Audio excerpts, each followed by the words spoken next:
이스라엘은 하나님이 다스리시는 하나님의 통치를 받는 나라입니다. 그런데 여러분, 하나님의 통치는 눈에 보이지 않습니다. 하나님이 눈에 보이는 것도 아니고 하나님께서 백성들에게 직접 나타나셔서 통치를 하시는 게 아닙니다. 그러면 하나님의 통치는 어떻게 나타납니까?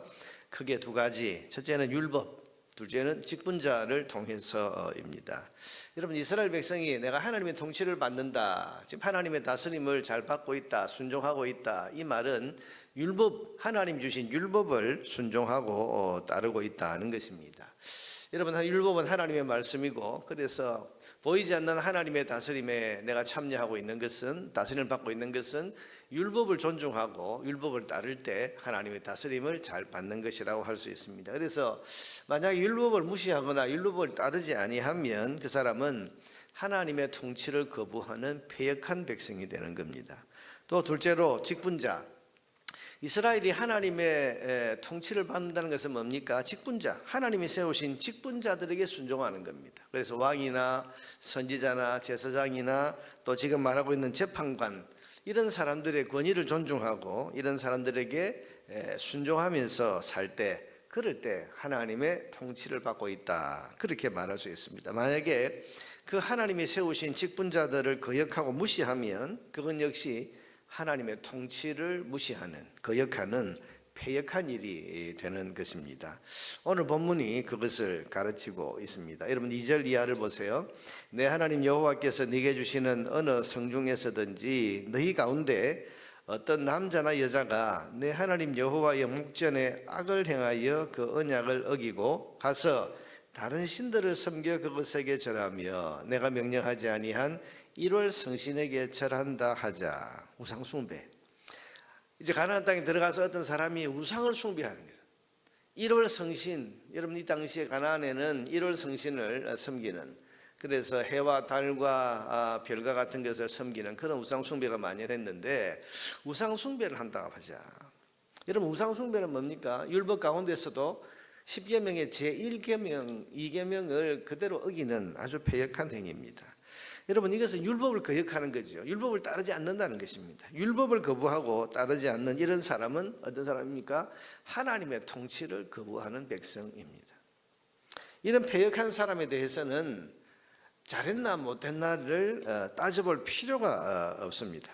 왜냐하면 율법을 지금 정면으로 거부했기 때문에, 거역했기 때문에 재판관에게 가서 재판을 하고 판결을 구해볼 필요도 없이 증인만 있으면 적결 처분을 하라, 그렇게 말씀을 하십니다. 여러분, 4절에 보니까 그것이 네게 알려지거든 짐으로 네가 듣거든 자세히 조사해 볼지니. 이 조사하라는 말은 이 사람이 이런 우상 숭배를 할 수밖에 없었던 그런 어떤 배경이 있나 없나, 이걸 알아보라는, 조사하라는 것이 아니고 우상 숭배를 했나 안 했나. 여러분, 우상 숭배는 어떤 경우에도 이런저런 사정에 의해서 내가 우상을 숭배했습니다, 이렇게 말할 여지가 없고 율법을 정면으로 거역하는 것입니다. 그러니 이건 이 사람이 배경이 어떻고 상황이 어떻고 형편이 어떻고 이걸 여러분 조사할 필요가 있는 게 아니고, 이 사람이 정말 우상에게 가서 절하고 우상을 숭배했냐. 그래서 여기에 필요한 것은 뭡니까? 증인만 있으면 되는 거죠. 그래서 4절에 보니까 만일 그 일과 말이 확실하여 정말 우상 숭배를 했어요.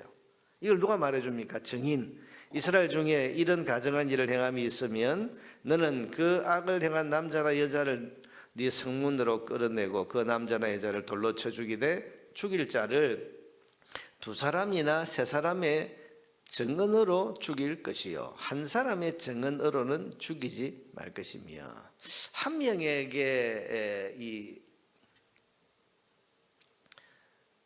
한 명이 증인이 한 명밖에 없다. 그러면 여러분, 이것은 불확실할 수 있지 않습니까? 그런데 2사람, 3사람의 증인이 있다고 하면 이건 명백하게 우상을 숭배한 거니까 여기에 대해서는 다른 재판, 판결할 것 없이 그 자리에서 적결 처분을 하라, 그렇게 말씀을 하십니다. 여러분, 율법을 거역한 일에 대해서는 변론의 여지가 없습니다. 율법을 어긴다는 것은 하나님의 통치에 반기를 드는 패역한 일이기 때문입니다. 둘째로 여러분, 8절 이하에서는 두 번째 말하는 것은 이건 율법을 거역한 사건이 아니고 사람들 사이의 다툼이나 폭행, 갈등, 또 서로 간에 잘못했다고 고소를 하는 경우를 지금 예를 들고 있습니다. 네 성중에서 서로 피를 흘렸거나 서로 다투었어요. 근데 누가 이제 어떤 사람이 이 해를 입었습니다. 피를 흘렸다는 말은 뭡니까? 피해를 입었다는 말이죠. 또 다투었거나 구타하였거나 서로 간에 고소하여 네가 판결하기 어려운 일이 생기거든. 이건 여러분 율법을 명백하게 범한 그런 사건이 아니고 사람들 사이의 갈등과 다툼, 고소하는 일입니다. 이런 것을 어떻게 처리하라고 하십니까? 하나님이 세우신 직분자들을 찾아가서 판단을 받으라 그렇게 하십니다. 8절 9절에 보니까 너는 일어나 네 하나님 여호와께서 택하실 곳으로 올라가서 레위 사람 제사장과 당시 재판장에게 나아가서 물으라. 그리하면 그들이 어떻게 판결할지를 네게 가르치리니. 그리고는 이 재판관들이 내리는 판결에 순종하고 따르라는 말씀을 덧붙입니다. 10절에 보니까 여호와께서 택하신 곳에서 그들이 네게 보이는 판결의 뜻대로 네가 행하되 그들이 네게 가르치는 대로 삼가 행할 것이니.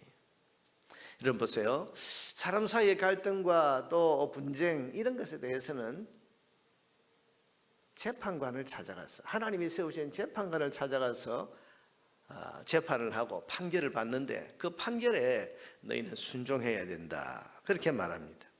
왜냐하면 이 판결은 재판관들이 자기 마음대로 내리는 판결이 아니고 11절에 보면 율법의 정신에 의거해서 내리는 판단이기 때문입니다. 11절에 보니까 곧 그들이 네게 가르치는 율법의 뜻대로 그들이 네게 말하는 판결대로 행할 것이요 그들이 네게 보이는 판결을 어겨 좌로나 우로나 치우치지 말게. 그 판결에 대해서는 다 받아들이고 순종해야 된다. 그 판결 가지고 좌로나 우로나 치우친다는 뭡니까? 네가 시시비비를 네가 판단해서 함부로 행하지 말고 하나님이 세우신 재판관들의 그 재판에 순종하고 그 판결에 그대로 따라야 된다 그렇게 말합니다. 그런데 여러분 12절이 의미심장합니다. 12절을 보세요. 사람이 만일 무법하게 행하고, 무법하게 한다는 말은 이런 하나님이 세우신 재판관 또 재판의 질서를 따르지 않고 자기 마음대로 행하고 네 하나님 여호와 앞에서 서서 섬기는 제사장이나 재판장에게 듣지 아니하거든. 하나님이 세우신 제사장이나 재판관의 그 권위를 존중하지 않고 아무리 판결을 하고 판단을 해 주어도 그걸 거역하고 거부하고 자기 마음대로 행하는 이런 사람은 그 사람을 죽여 이스라엘 중에서 악을 제하여 버리라. 여러분 우리가 생각할 때 이건 무슨 죽일 일인가? 그런데 여러분 지금 처음에 말씀드린 것처럼 지금 하나님의 통치가 두 가지로 나타난다고 했죠. 율법을 따르는 것 그리고 하나님이 세우신 직분자 이 재판관에게 재판관을 통해서 하나님의 통치가 나타나는 겁니다. 그러니까 지금 이 신명기 17장에 하시는 말씀이 뭔가 하면 하나님 백성은 하나님의 통치와 다스림을 받아야 하는데 이 하나님의 통치를 거절하는 것은 악이다. 패역한 백성이다. 잘라내어라. 제거해라. 그런데 그 하나님의 통치는 첫째는 율법입니다. 그러니 율법을 어기는 사람은 뭐 볼 것 없다. 이 악이다. 패역한 백성이다. 잘라내라.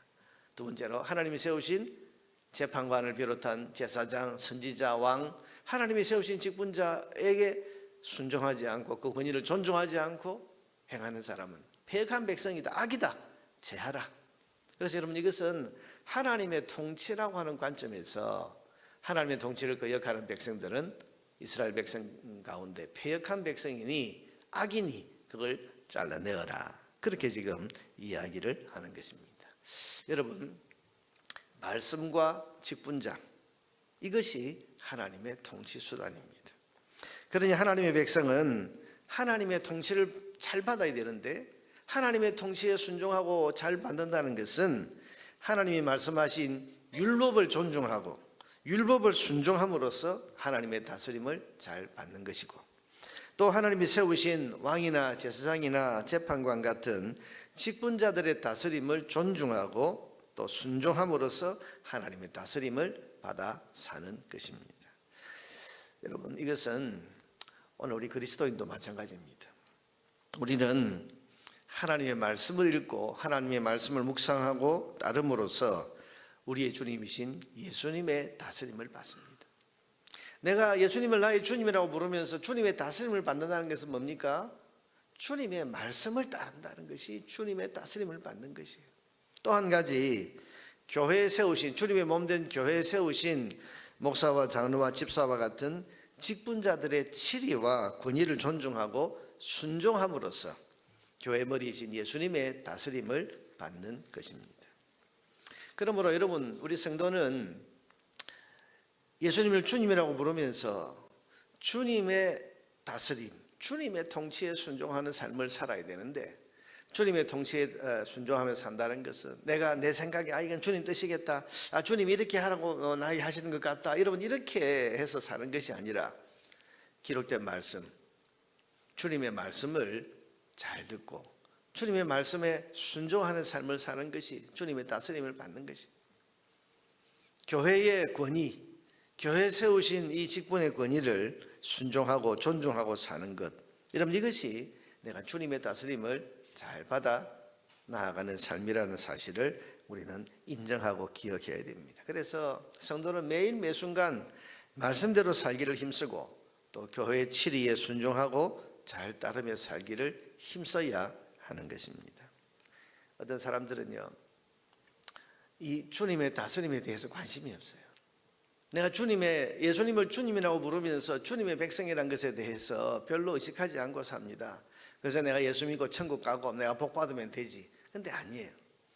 이스라엘 백성은 분명히 가나안 땅에 들어가고 하나님 주시는 복을 누리지만 그것은 하나님 백성이 되었기 때문에 그런 것이고, 그래서 그 약속된 하나님의 복과 또 하나님의 은혜를 누리기 위해서는 하나님의 다스림을 잘 받아야 되었습니다. 패역한 백성이 되면 안 되는 거죠. 그건 악이라고 했습니다. 오늘 우리 그리스도인도 마찬가지입니다. 내가 예수 믿고 천국 가고 복 받으면 그만이지, 그게 아니에요. 내가 그 천국과 또 예수님 주시는 복과 은혜를 누릴 수 있는 것은 내가 예수님의 백성, 예수님을 주님이라고 따르는 주님의 사람이 되었기 때문인데, 그러면 우리는 주님의 다스림에 순종하며 살아야 됩니다. 주님의 다스림에 순종하며 산다는 것은 주의 말씀, 그래서 늘 말씀대로 살기를 힘써야 돼요.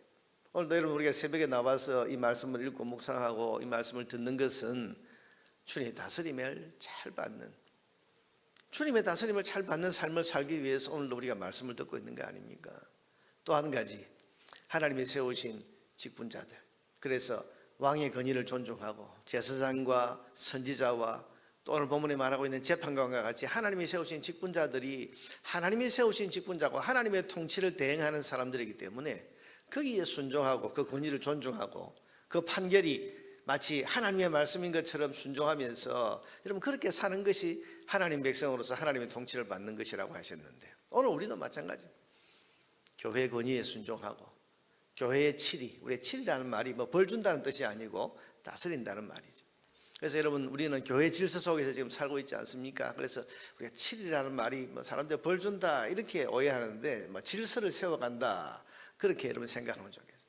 교회 질서를 세워나가기 위해서 여러분 교회는 교회 여러 직분자들을 통해서 교회 질서를 세워가고 있지 않습니까? 정한 시간에 예배하고 또 함께 기도하고 또 교회가 이렇게 저렇게 교회의 치리 질서를 잘 유지하기 위해서 이런저런 그런 법들을 시행하고 할 때 거기에 잘 순종하고 따르는 것이, 여러분 이것이 이게 주님의 다스림을 잘 받아 나아가는 것입니다. 그리스도인의 삶에 말씀이 없고 그 삶에 말씀의 권위가 무너지면 그 삶도 무너집니다. 교회 치리를 받지 않고 교회 직분의 권위를 무시하면 이건 역시 그 삶이 무너져 내리는 것이라는 사실을 우리 잘 기억을 해야 됩니다. 오늘도 여러분 말씀대로 살기를 힘써야 됩니다. 또한 교회의 치리와 직분의 권위에 존중과 순종을 통해서 주님의 다스림을 잘 받아 나아갈 때, 그럴 때 우리가 교회를 통해서 주시는 또 주님 나라의 다스림이 우리 가운데 일어나서 주께서 우리를 다스려 주시는 그 은혜와 복을 오늘도 누릴 수 있게 되는 것입니다. 오늘 아침에 기도하면서 주님 말씀대로 살게 하옵소서. 말씀이 내 삶의 기준이 되고 법이 되고 이 말씀이 내 삶의 원칙이 되어서 말씀대로 살게 하옵소서. 여러분 그렇게 기도하시고 교회의 권위와 또 교회 직분의 권위를 내가 존중하고 순종하는 겸손한 마음으로 주님의 다스림을 잘 받아서 교회를 통해 주시는 주님의 복을 누리게 하옵소서. 여러분 그렇게 이 아침에 말씀과 직분을 통해서 우리를 다스리시는 주님의 다스림에 순종하는 삶을 살기를 다짐하고 결단하는 그런 기도의 시간이 되시기를 주의 이름으로 축원합니다.